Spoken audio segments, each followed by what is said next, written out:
Assalamualaikum warahmatullahi wabarakatuh. Nahmaduka ya man awdahta lana subulal hidayah wa azahta an basairina ghishawatal ghiwayah wa nusalli wa nusallim ala man arsalahu Allahu basyiran wa nadhiran wa da'iyan ilallahi biidnihi wa sirajan munira. Amma ba'du, tibtum wa taba mamsyakum wa tabawwa'tum minal jannati manzila. Jamaah rahimakumullah, alhamdulillah wa syukurillah ala ni'matillah, atas bahwa pada pagi hari ini biidznillah kita dapat hadir dalam majlis ilmu. Allah Subhanahu wa taala berfirman, yarfa'illahu alladhina amanu minkum walladhina utul ilma darajat. Allah Subhanahu wa taala meninggikan derajat orang-orang yang diberikan kepadanya ilmu. Walladzina utul ilma darajat. Insyaallah dalam kesempatan ini kita akan mengawali pengajian kita tafsir surah Al-Ahzab ayat 56 sampai dengan 59. Surah Al-Ahzab ayat 56 sampai dengan ayat 59. Mari kita tilawah bersama, mudah-mudahan atas setiap huruf yang kita bacakan kita mendapatkan pahala di sisi Allah. Amin ya rabbal alamin. A'udzu billahi minasy syaithanir rajim.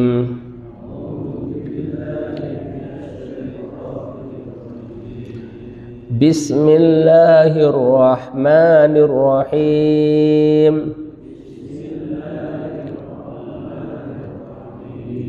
Inna Allaha wa malaikatahu yusalluna 'alan nabi.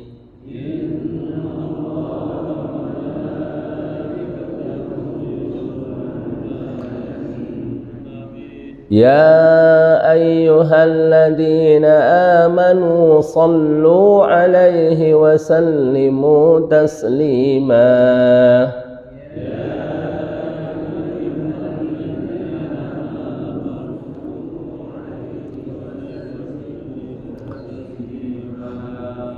Innal ladzina yu'duna Allaha wa rasulahu la'anahumullahu fid dunya wal akhirah.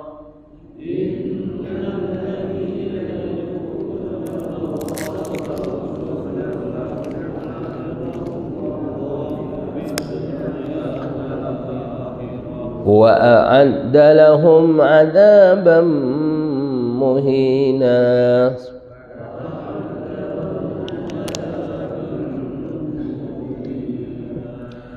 والذين يؤذون المؤمنين والمؤمنات بغير ما اكتسبوا فقد احتملوا بهتانا وإثما مبينا.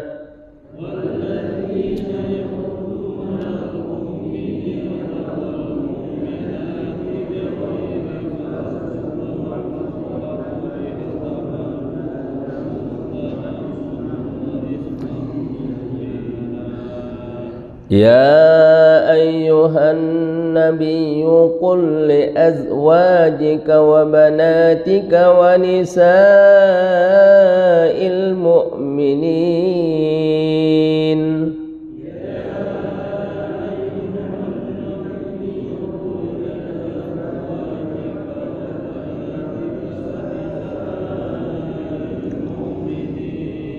يدنين عليهن من جلابيبهن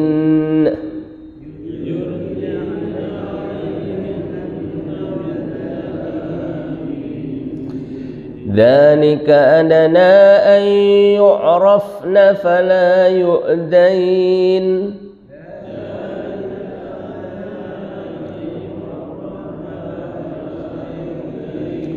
وكان الله غفورا رحيما.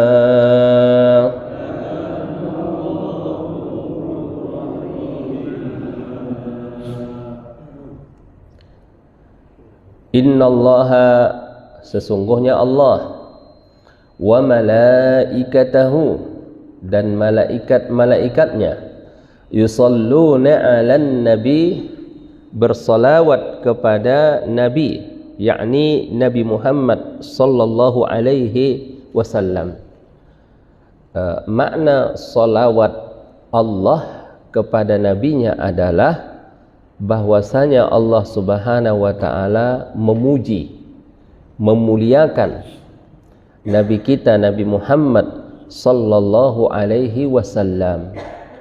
Jadi Allah memuji nabinya di hadapan para malaikatnya. Ya. Menunjukkan betapa mulianya, ya, betapa terhormatnya, betapa terpandangnya Nabi Muhammad sallallahu alaihi wasallam di sisi Allah Subhanahu wa taala. Di sini dikatakan innallaha, sesungguhnya Allah bersolawat kepada Nabi Muhammad sallallahu alaihi wasallam. Wa malaikatahu, dan malaikatnya pun kagum, ya, memuliakan, mengagungkan Nabi kita Nabi Muhammad sallallahu alaihi wasallam. Maka oleh karena itu Allah pun memerintahkan kepada kita untuk memuliakan, mengagungkan dan menghormati Nabi kita Nabi Muhammad sallallahu alaihi wasallam. Jadi ayat ini mengkhabarkan kepada kita, ya, bagaimana kemuliaan Nabi di sisi Allah Subhanahu wa taala. Maka oleh karena itu kita diperintahkan untuk bersolawat.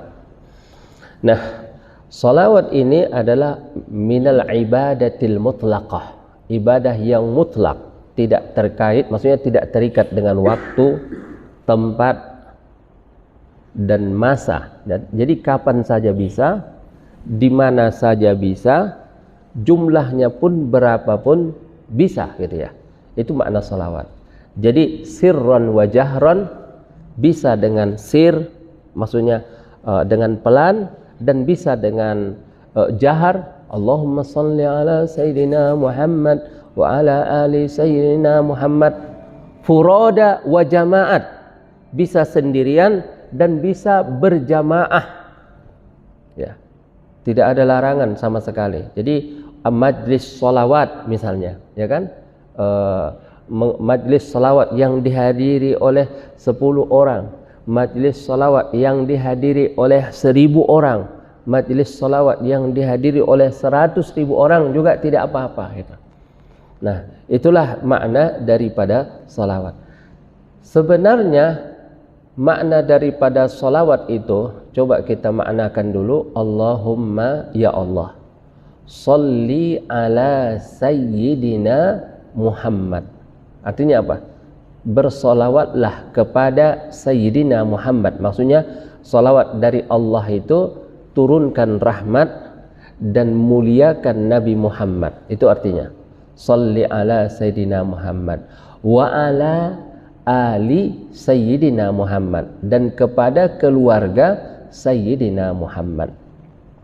Kata seorang ulama, ya, ketika kita bersolawat kepada Nabi, kita tidak sedang memberikan syafaat kepada Nabi, ya, kita tidak sedang mensyafaatkan Nabi, karena siapalah kita ini dibandingkan Nabi Muhammad sallallahu alaihi wasallam, ya.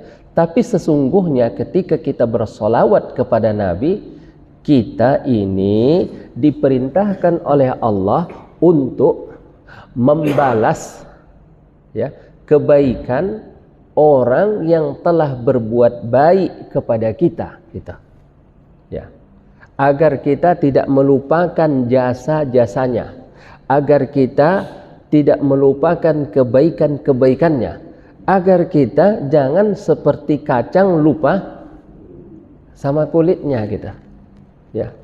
Kita bisa membayangkan andai kata tidak ada agama Islam yang dibawa Nabi Muhammad ini, maka kita menjadi ahlul jahiliyah, ya. Kita tidak tahu bagaimana istinja, kita tidak tahu bagaimana wudhu, kita tidak tahu bagaimana sholat, kita tidak tahu bagaimana haramnya khamar, bagaimana haramnya daging babi, ya, bagaimana kufur, bagaimana kemunafikan. Kita tidak tahu apa-apa semua itu. Nah, maka kita diperintahkan untuk membalas kebaikan Nabi kita tersebut. Dan kalau kita tidak mampu untuk membalas kebaikan Nabi Muhammad tersebut, maka kita membalasnya dengan mendoakannya. Ya, maka kita dianjurkan untuk bersolawat kepadanya. Jadi makna daripada salawat itu mengagungkan, memuliakan dengan, ya, menyebut namanya fid dunya wal akhirah. Nah, itulah makna daripada salawat.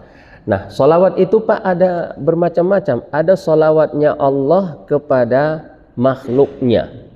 Kemudian ada salawat malaikat. Kemudian ada salatnya manusia, salawatnya manusia kepada Allah. Kan gitu. Kan kita bersolawat tiap hari kepada Allah. Salawat itu maksudnya salat, ya kan? Nah, kalau salawat Allah, kalau ada kata-kata Allah bersolawat kepada nabinya, bukan Allah berdoa kepada nabi, ya, tidak. Tapi Allah Subhanahu wa taala sedang menurunkan rahmatnya, sedang memuliakan nabinya dan menyebutkan kemuliaan itu kepada seluruh makhluknya. Itu maknanya salawat. Tapi kalau malaikat bersolawat kepada Nabi, maknanya apa? Malaikat beristighfar dan juga mendoakan Nabi kita. Jadi malaikat itu pun bersolawat kepada umat Muhammad sallallahu alaihi wasallam. Adapun kalau solawatnya manusia, maka adalah ibadah khusus yang dilakukan pada waktu tertentu, yaitu seperti sholat lima waktu. Nah, itulah. Jadi biar kita paham, jangan ayat ini dijadikan oleh orang non-muslim untuk menyerang kaum muslimin. Kata mereka, masa di dalam Al-Quran ada ayat bahwa Allah bersolawat kepada Nabi? Maksudnya Allah itu sholat menghadap kepada Nabi. Bukan begitu maknanya. Silakan baca tafsirnya, ya. Baca tafsir, baik di tafsir Qurtubi, tafsir Ibnu Katsir, ya, tafsir Tabari. Maknanya dijelaskan bahwa salawatnya Allah itu artinya rahmat daripada Allah Subhanahu wa ta'ala.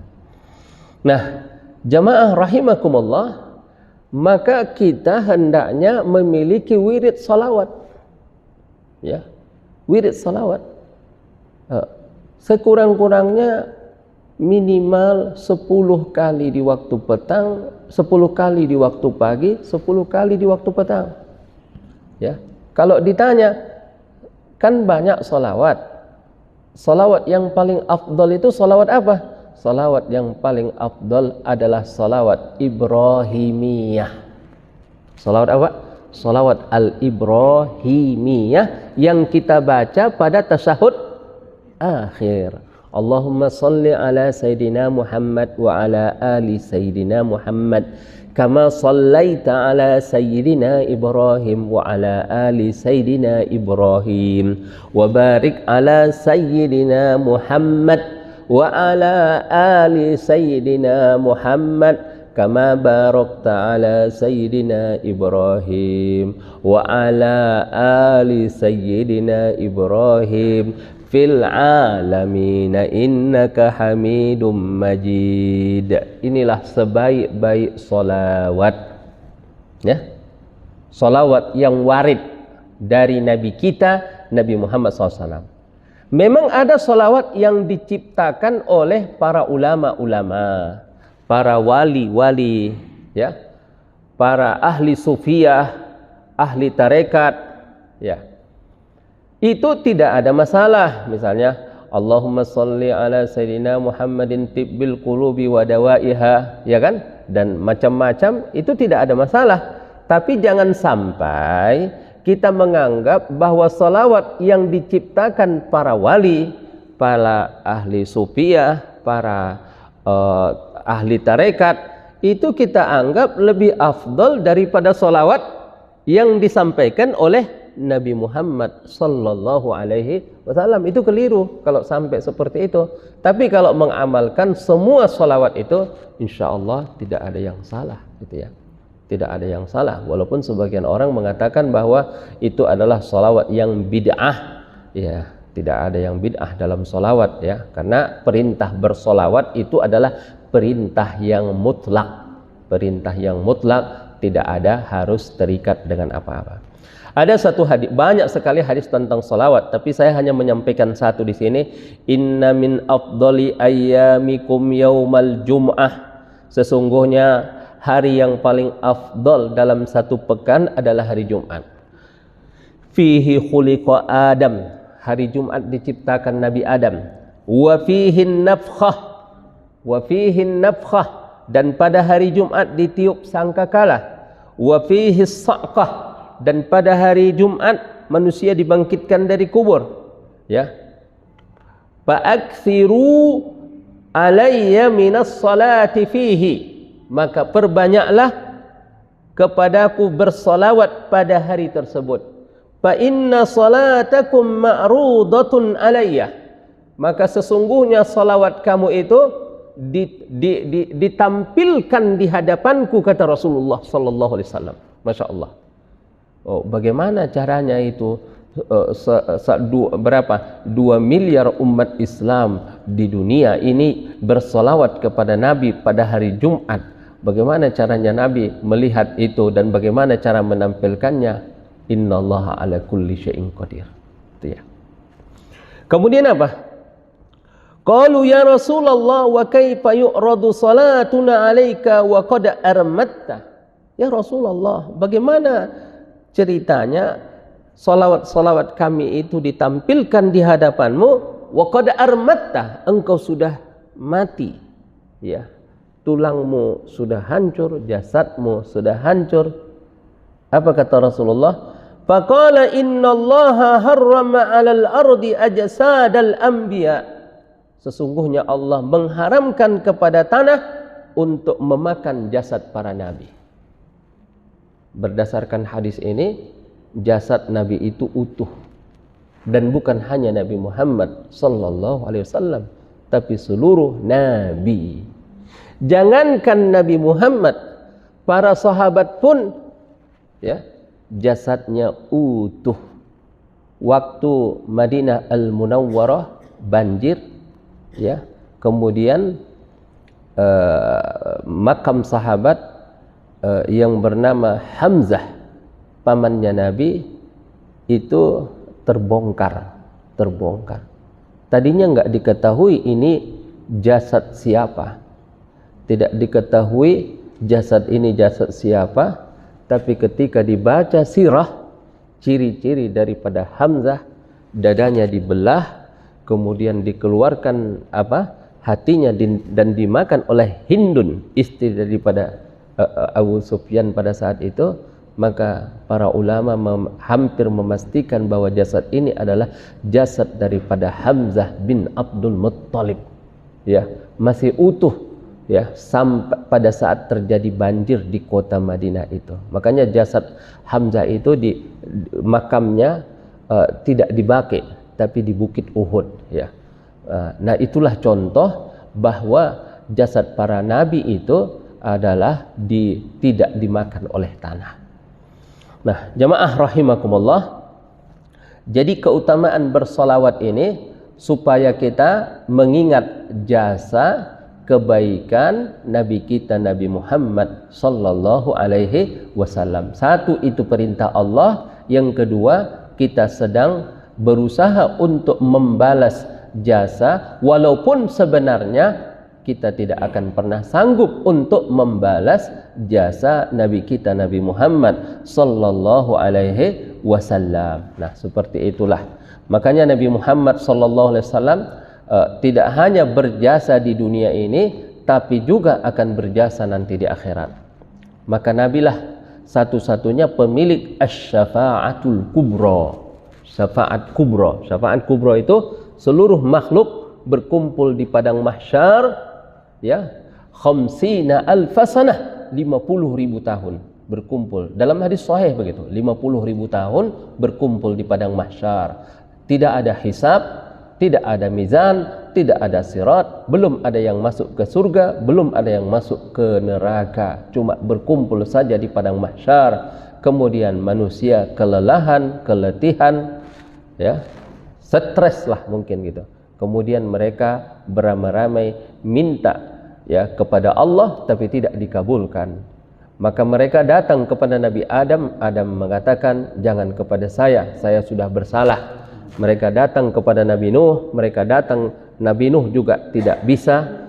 Datang kepada Nabi Ibrahim juga tidak bisa. Datang kepada Nabi Musa juga tidak siap. Datang kepada Nabi Isa juga tidak bersedia. Akhirnya datanglah mereka kepada Nabi Muhammad sallallahu alaihi wasallam.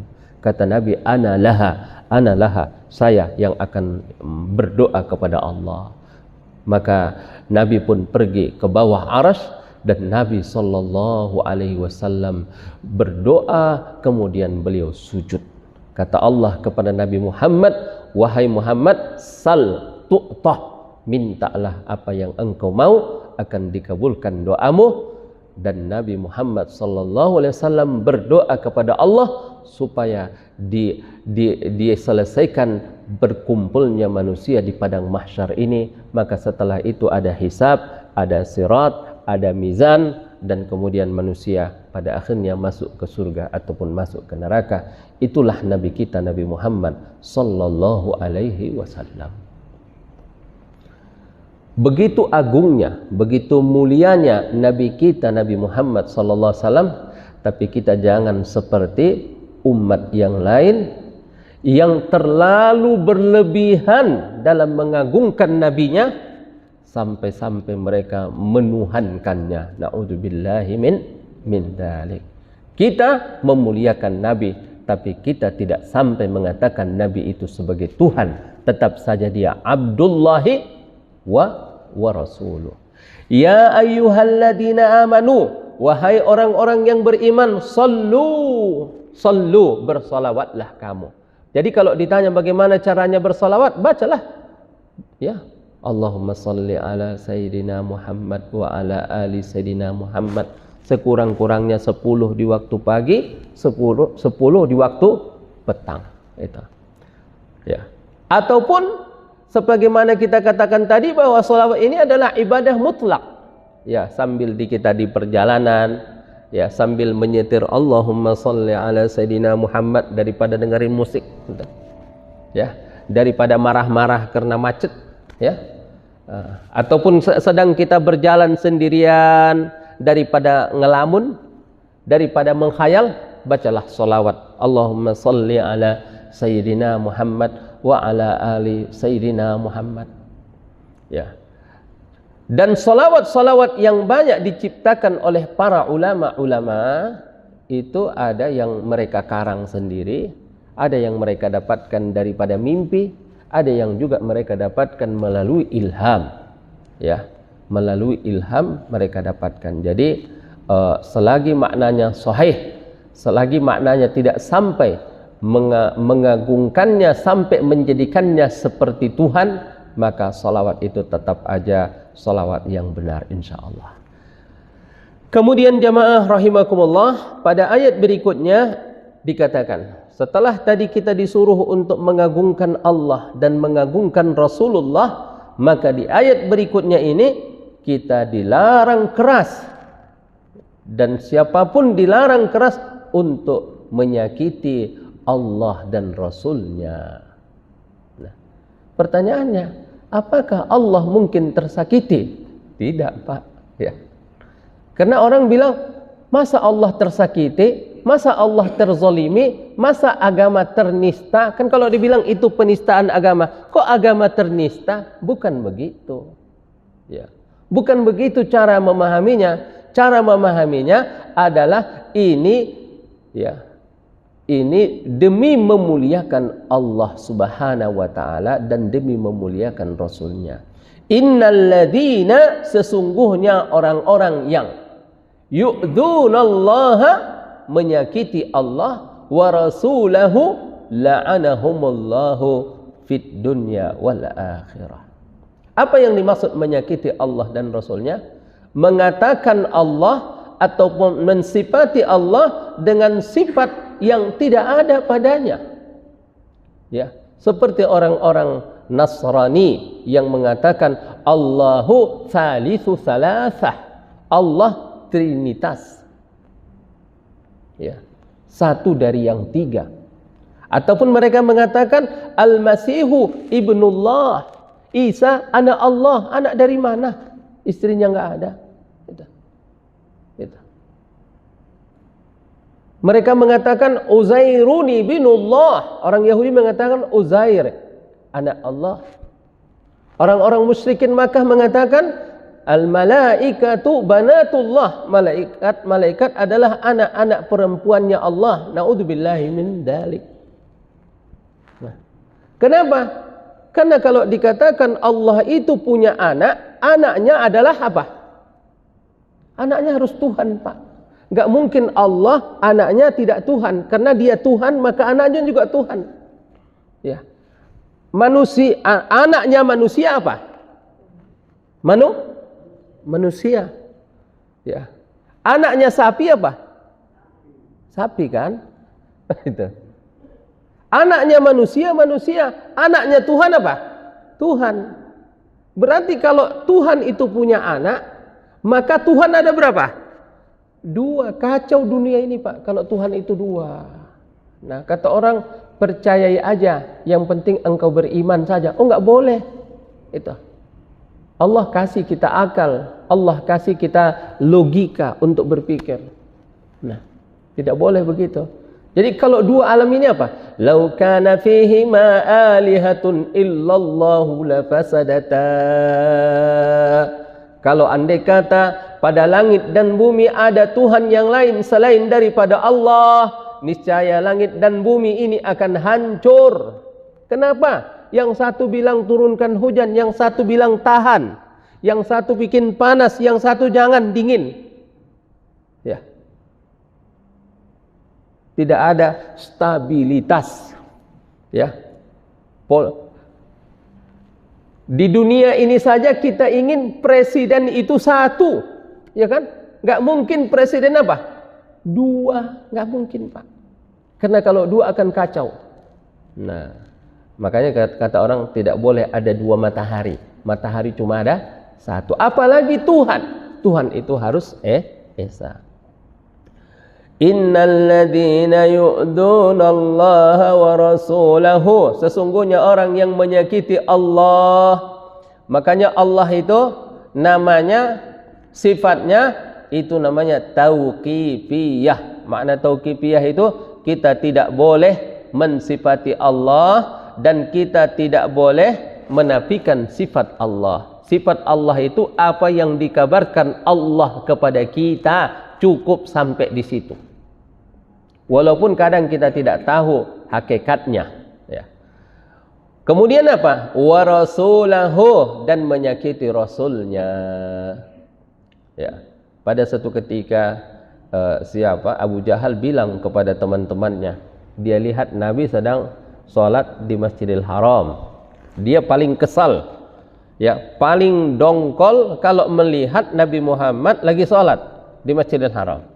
Lalu dia bilang kepada teman-temannya, ya, siapa yang berani ngambil batu besar, kemudian pas lagi Muhammad sedang sujud, lalu timpakan batu itu ke kepalanya, biar pecah sekalian, katanya. Ya. Yang lain nggak ada yang berani. Kalau kalian nggak berani, saya berani, katanya. Datanglah Abu Jahal, bawa batu besar, Pak. Ketika Nabi sedang sujud, dia pun mendekat. Ya, pelan-pelan dia mendekat. Ya, ketika sudah semakin dekat, tiba-tiba tangannya gemetar. Abu Jahal gemetar tangannya, kemudian mukanya pucat. Ya, kemudian batu itu jatuh dari tangannya. Kemudian dia kembali lagi kepada teman-temannya. Kata mereka, ada apa Abu Jahal? Ada apa?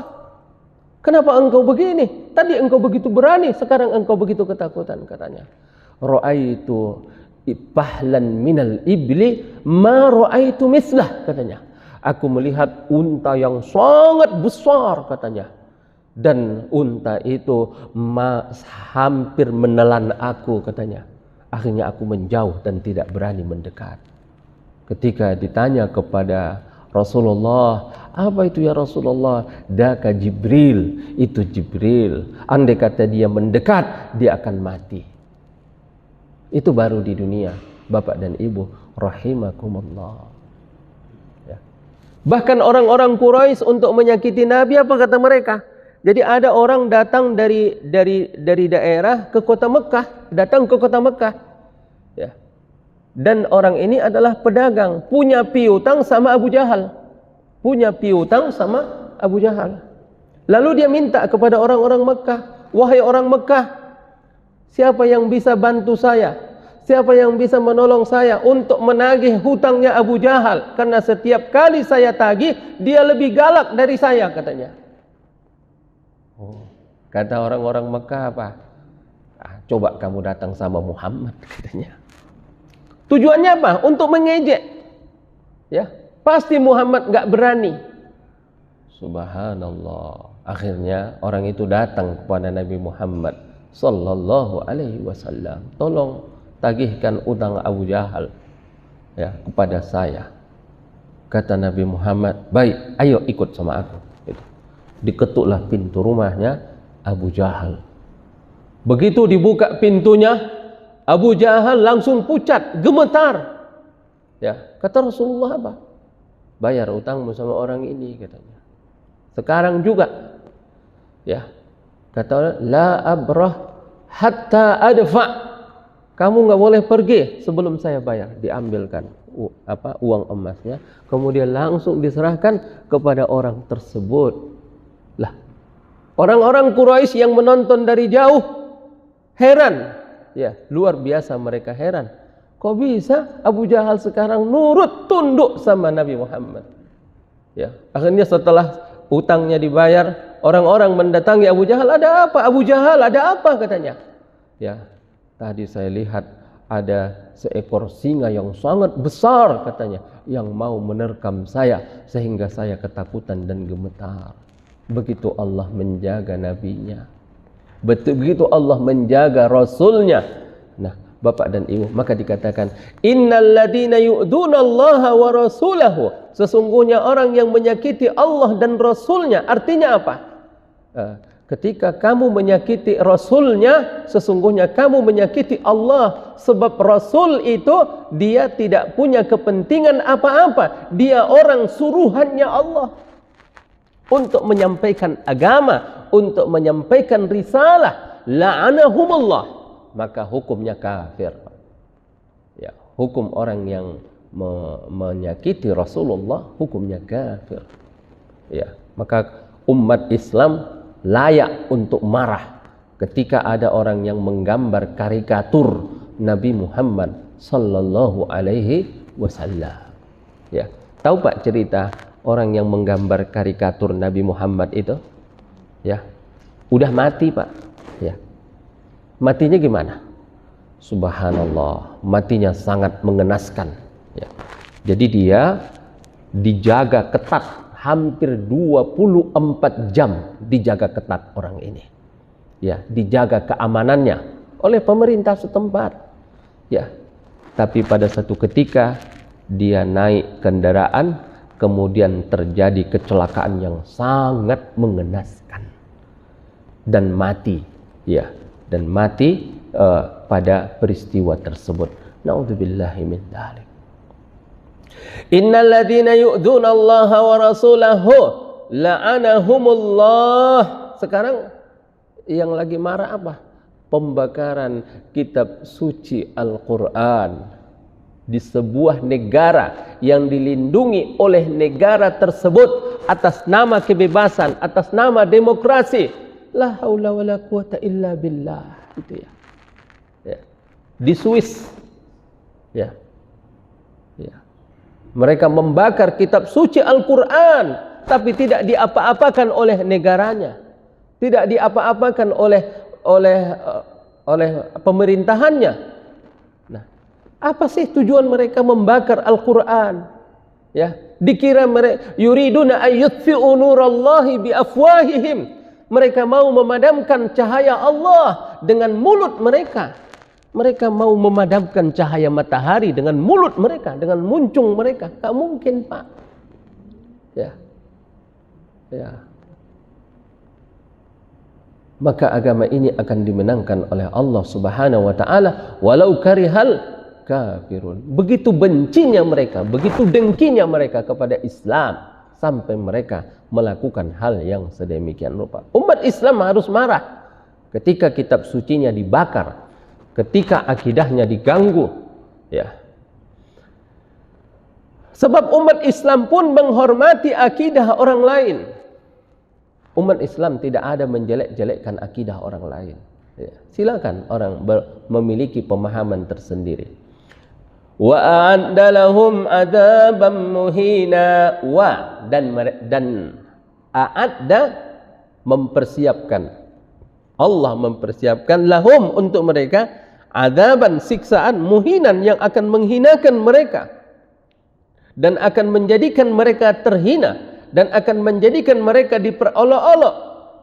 Ya, silakan kamu bermegah-megah, silakan kamu bersenang-senang, silakan kamu tertawa, silakan kamu mentertawakan. Tapi ingat, adalahum adzabam muhina. Allah telah menyiapkan untuk mereka azab yang sangat pedih. Na'udzubillahi min dzalik.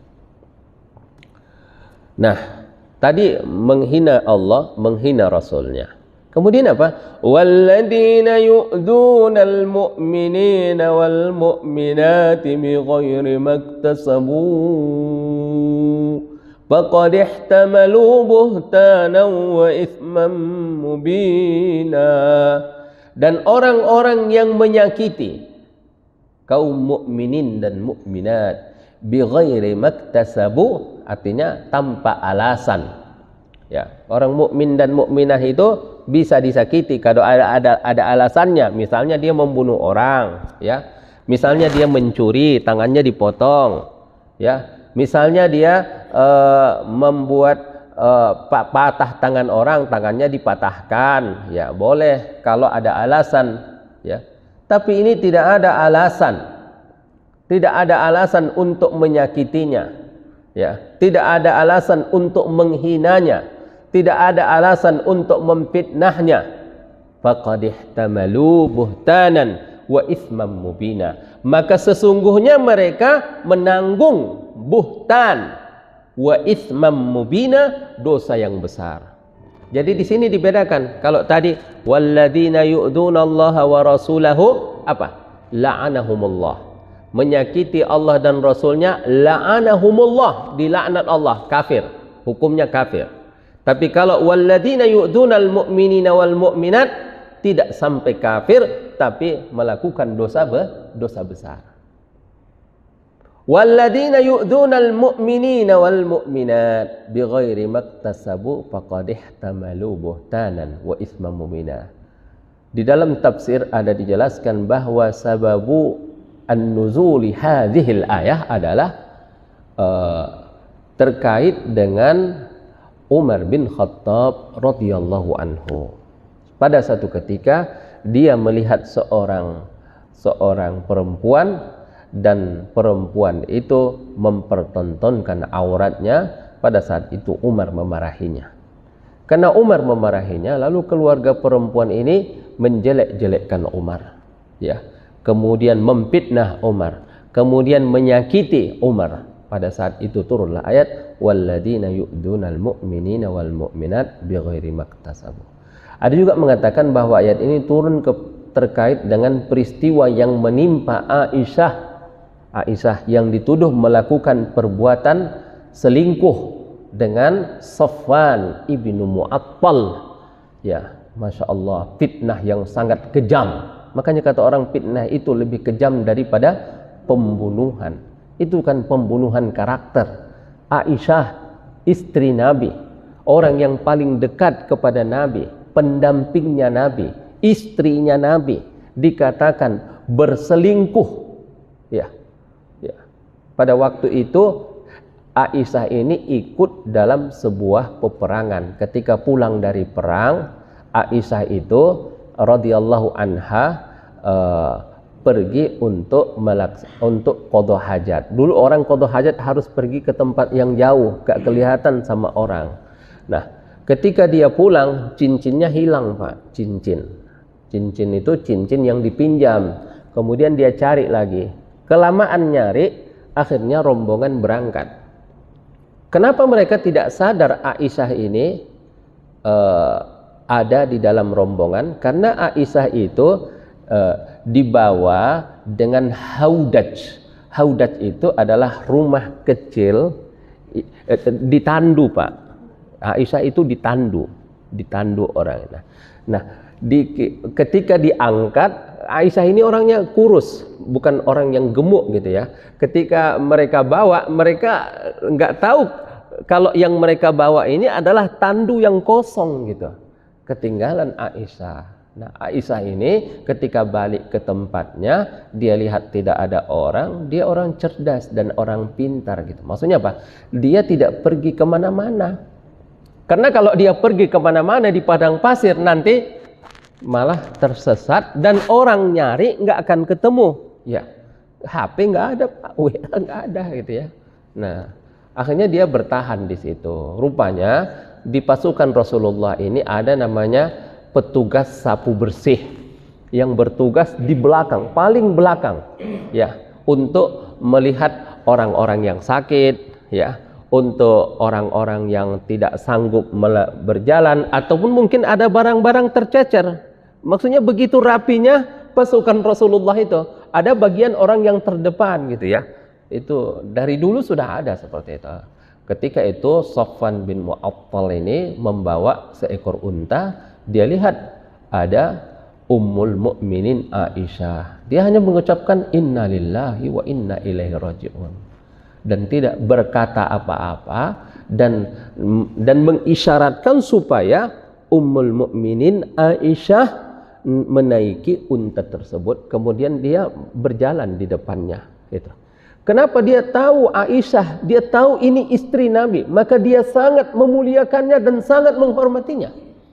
Tapi begitu sampai di Madinah, mulut orang munafik, khususnya Abdullah bin Ubay bin Salul, menebarkan berita bohong. Katanya, wah, Aisyah sudah berselingkuh dengan Safwan bin Mu'attal. Nabi Muhammad sallallahu alaihi wasallam diam saja, tidak membela sama sekali. Biarkan seperti itu supaya kalau Nabi yang membela, nanti kata orang apa? Allah itu mentang-mentang istrinya. Itu. Jadi betapa menderitanya Aisyah dengan fitnah itu sampai dia minta kepada Rasulullah, ya Rasulullah, izinkan saya tinggal di rumah ibu saya. Ya, itu. Rasulullah pun ketika bertemu Aisyah tidak ramah, ya, sampai bilang kaifatikum, apa kabar, gitu aja. Itu. Begitu sedihnya Rasulullah itu. Ya, sampai akhirnya Aisyah pun tinggal di rumah Abu Bakar radhiyallahu anhu. Itu, Pak, bukan sepekan. Ya, ayat itu tertahan selama 1 bulan. Baru turun ayat. Ya. Turun ayat yang menjelaskan bara'atu Aisyah, ya, bahwa Aisyah itu adalah wanita suci. Ya, wanita yang tidak benar dengan fitnahan itu. Ketika turun ayat itu, kata ibunya Abu Bakar, pergi datang kepada Rasulullah, ucapkan terima kasih, katanya. Enggak, katanya. Yang membebaskan saya dari tuduhan bukan Rasulullah, katanya, tapi Allah, katanya. Kata Aisyah radhiyallahu anha. Ya. Itulah dikatakan di sini, walladzina yu'dzunal mu'minina wal mu'minat, menyakiti orang mukmin dan mukminat, ya, memfitnah, menggibah, mencaci, menghina orang dari fisiknya, menghina orang dari sukunya, menghina orang dari pakaiannya, menghina orang dari profesinya, menghina orang dari rumahnya, menghina orang dari kendaraannya. menghina orang dari perbuatannya bighairi maktasabu, tanpa ada alasan, faqad ihtamalu buhtanan wa itsman mubina. Maka dalam hadis dikatakan al-muslimu man salimal muslimuna min lisanihi wa yadihi. Muslim hakiki adalah orang lain tidak terganggu dengan lisannya sebagaimana juga tidak terganggu dengan tangannya. Makna Islam itu salam, ya, orang lain merasa nyaman, merasa tenang ketika hidup berdampingan dengan kita. Jangan buang sembarangan sampah di depan rumah orang. Jangan parkir sembarangan di depan rumah orang. Ya, seperti itu Bapak dan Ibu rahimakumullah. Jangan membunyikan musik yang keras.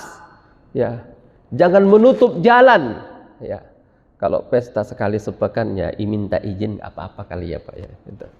Itu. Tapi jangan menyakiti orang, ya. Menyakiti siapapun. Kadang-kadang kita ini Pak, menyakiti orang kagak, tapi menyakiti istrinya, menyakiti anaknya. Nah, itu lebih parah lagi dosanya. Orang jauh aja nggak boleh kita sakiti, apalagi orang terdekat. Siapa yang terdekat dengan kita? Istri. Yang terdekat dengan istri siapa? Suami. Istri yang marah-marah terus sama suaminya, faqad ihtamalu buhtanan wa itsman mubina. Sampai ada kata orang, suami takut sama istri. Sebenarnya takut itu bukan takut, Pak. Katanya para wali-wali Allah itu takut sama istrinya. Gitu. Maksud takut di situ apa? Mengalah. Jadi mengalah. Itu. Umar aja bilang gini, wah saya juga tadi dimarahi sama istri saya di rumah katanya. Padahal semua orang takut sama Umar. Ya. Semua orang itu takut sama Umar. Bahkan setan pun takut sama Umar. Itu. Tapi kalau sama istrinya dia selalu mengalah. Ya. Makanya suami itu kalau di rumah dia bagaikan apa katanya? Bagaikan kelinci kalau di rumah. Ya. Kalau di luar galak, Pak. Ya, di luar dia galak, apalagi kepada orang-orang musyrikin, kepada orang-orang kafir. Ya. Kepada orang-orang kafir. Itu Ustadz Bahak yang bilang, ya, para wali-wali itu banyak yang takut sama istri, bukan takut, ngalah. Istrinya marah-marah dia tenang aja, nggak dibalas. Gitu. Nah, sampai dia bilang apa? Dia cerita, sesekali Mas kalau saya marah tuh ya dibalas katanya itu. Ini nggak pernah balas. Ya, itu suami teladan itu kalau bisa begitu ya. Tapi makanya jangan menyakitilah, apalagi orang-orang yang terdekat dengan kita. Seperti itu. Faqad ihtamalu buhtanan wa itsman mubina. Ini ayat yang terakhir adalah ayat tentang hijab. Ya ayyuhan nabiyyu. Nanti kalau ada yang bertanya apa dalilnya hijab? Apa dalilnya hijab? Jilbab kalau di kita, ini ayatnya. Ya ayyuhan nabi, wahai nabi. Qul li azwajika wa banatika wa nisa'il mu'minin. Katakanlah kepada istri-istrimu, wa banatika dan anak-anak perempuanmu, wa nisa'il mu'minina dan wanita-wanita kaum mukminin, yudunina alaihinna min jalabibihinna. Hendaklah mereka mengulurkan jilbab ke seluruh tubuh mereka. Jilbab itu diulurkan, Pak. Mulai dari kepala sampai kaki diulurkan. Menutup dadanya ketutup, semua badannya ketutup. Karena semua badan perempuan itu adalah aurat. Ya. Bagian dadanya ketutup semua sampai ke bawah. Kecuali muka. Kecuali muka dan telapak tangan. Ini tidak termasuk aurat, ya, menurut jumhur ulama. Muka pun tidak termasuk aurat menurut jumhur ulama. Tapi kalau menurut Syafi'i, muka itu aurat, Pak. Itu. Anehnya orang di Indonesia madhabnya katanya mayoritas Syafi'i, ya, tapi tidak menutup muka, gitu ya. Tapi selain dari Syafi'i mengatakan bahwa menutup muka itu bukan termasuk aurat. Muka itu tidak termasuk aurat. Ya. Ciri daripada jilbab itu satu, tidak tipis sampai menerawang. Ya, sampai menerawang. Yang kedua, tidak sempit. Yang ketiga, tidak terlalu banyak gambar aksesorisnya sehingga menarik perhatian. Itu. Biarkanlah kecantikanmu itu hanya untuk suamimu, pendampingmu. Jangan kau bagikan kecantikanmu itu kepada orang lain, seperti itu. Ya, inilah ayat tentang perintah untuk hijab. Tapi ada subhat-subhat tentang jilbab ini. Ya, yang penting hati kita berjilbab katanya. Hati bagaimana caranya bikin jilbabnya hati? Saya pun nggak tahu itu, Pak, ya. Ya, yang penting baik budi pekertinya, baik akhlaknya, yang tidak perlu berhijab. Tidak, hijab itu satu dan budi pekerti itu babnya lain gitu, bab yang berbeda. Apa alasannya? Di sini disebutkan alasannya. Dzalika adana an yu'rafna fala yu'dain. Yang demikian itu supaya mereka dikenali, maka mereka tidak disakiti. Supaya mereka dikenali, maka mereka tidak disakiti. Biasanya wanita-wanita yang suka mempertontonkan auratnya, yang suka mempertontonkan lekuk-lekuk tubuhnya, dia adalah memancing. Ya, maka ada orang yang terpancing itu. Ya. Kalau wanita menutup auratnya, sopan, santun, orang pun segan ya. Orang pun sungkan seperti itu. Nah, ayat ini dahulu katanya para budak wanita itu kalau keluar dari rumah tidak terlalu menutup aurat. Makanya kalau keluar malam banyak diganggu, banyak digodain, banyak sama orang-orang yang du'afaul iman, orang-orang yang lemah imannya. Maka oleh karena itu kaum mukminin disuruh untuk menutup auratnya. Nah, jangan bilang ayat ini khusus kepada Nabi. Tidak, Nabi pertama memerintahkan ini kepada keluarganya. Setelah itu Nabi memerintahkan ini kepada orang lain. Wa kanallahu ghafurur rahima, dan Allah Maha Pengampun lagi Maha Pengasih. Itu saja barangkali jamaah rahimakumullah untuk pengajian tafsir pada kesempatan ini. Semoga menambah keimanan kita dan juga menambah pemahaman kita terhadap kitabullah dan sunnatu Rasulillah sallallahu alaihi wasallam. Jazakumullahu khairal jaza, wabillahi taufiq wal hidayah. Wassalamu alaikum warahmatullahi wabarakatuh.